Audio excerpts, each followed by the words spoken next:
Welcome back, awesome action toy fans and subscribers. So just recently I reviewed this bad boy here. Bong bong.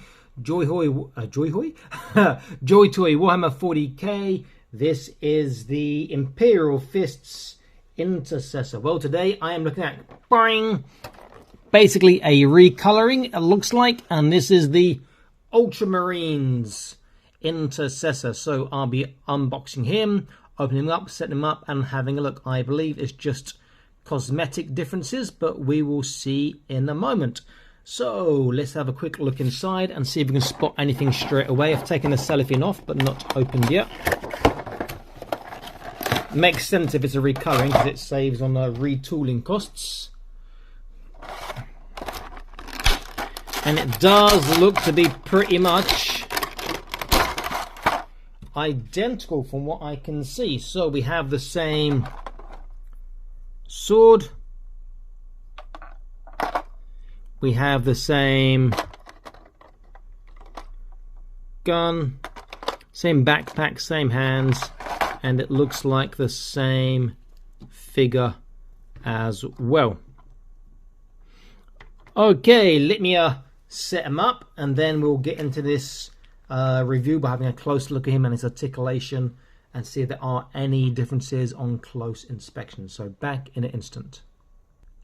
So here he is set up in obviously a different pose. From the brief look I had when unboxing and when setting him up, he does look pretty much identical. But let's get a closer look now. So he's got that same raised lip on the pauldron that the Imperial Fist version has got as well. Head seem the same, the eagles are the same, waist same, legs same, this pauldron's the same, looking very similar so far. Same seal, same pocket, same, yeah, they are carbon copies, just the colouring is different. This is obviously brown, that's black, but that's just colouring again. But not to complain, because if you're collecting Ultramarines, you get another one. If you're collecting Imperial Fists, you get another one. And the body too, I do actually like a lot. Just that shoulder articulation is sort of driving me a bit insane at the moment. They could have done better with that, but now I've popped his foot off. But other than that, I think they are pretty damn good. Okay, so let's get a proper close look at him now. Let me put his arms down. I think a little bit brighter. There we go. Does look good. That skull's popping nicely. Probably better in this gold than the red on the Imperial Fist.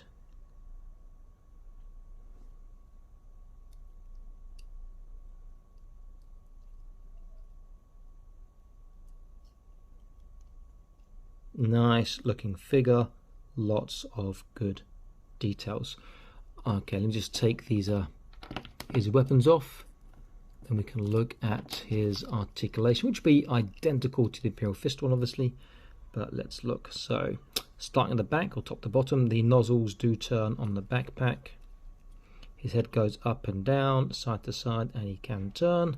Arms are ratcheted and they go all the way around and they pop off, because you can see how the pauldron is connected with that loop going over the pin. That means the pin goes in less by about 1 millimeter, which means it pops off slightly easier.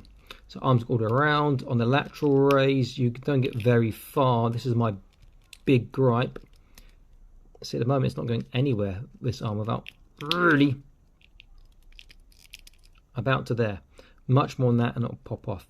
However, he does have a bicep swivel, and if you get the angle right, his bicep bend, his pauldron's in the way so you can't really see, is good, and that's showing you just over 90. In fact, if I get the angle better, he'll get much more than that. Wrists are improved, but you do get a little gap, but you get a huge movement in the wrists in every direction. I wish every action figure had this sort of wrist articulation system. And obviously it turns. Same the other side. He has trunk, which can twist slightly, not a lot, up and down, side to side. He has waist, which can turn forwards, backwards, side to side, and together the backwards is pretty damn good, And the forward, he wants to pop out a joint, but still is okay. And together the side to side is pretty good as well. Hips only go so far before they start getting impeded by the sculpting there. Forwards is pretty damn good in this body too. And backwards is no slouch either. He's not really going out to the side that much. So that's actually really quite impressive. Hip turn, thigh twist. Popped his foot off yet again. That's not an issue, just that I didn't put it in properly the first time. That is really quite stiff there. There we go. So just pop this back in. There we go. Double kneecap. Bear in mind he's very bulky, but look at that. He does get well over 90 degrees, which is awesome. His feet do turn side to side. They do swivel, and they have, if you put the heel inside the armor, you get a decent tippy toe for the bulk, and you put the front inside the shin armor, you get a small dorsiflexation, and then we've got the toe articulation as well. I just hope that I do hope they release a body 3, but the same sort of size. Obviously, you want to keep things in scale, but with the improved shoulder articulation, and I think that would look awesome. Yeah. He is a good figure. I do like him. Now, if I was, I've got at least one of everything released so far. If I was going on the Ultramarines, I'd get maybe 3, 4, 5, 6 more of him, maybe get 10 of him or something like that, But with being, this far deep, just my feet hanging out, I can't afford to go spending my money willy-nilly on lots of everything, because there's other lines that I collect and review as well. If you like this sort of content, please do consider supporting us on Patreon, link in the top right of the screen now. And if you do like this content, again, I hope you subscribe to this channel and click that notification bell so you're notified when new videos are released, and they are usually quite often, depending on what's released and what I receive. Okay, awesome. That's always signing out, saying please like, share, subscribe, and check out the videos. There is over 1,000 on the channel. Stay happy, keep collecting. Bye bye.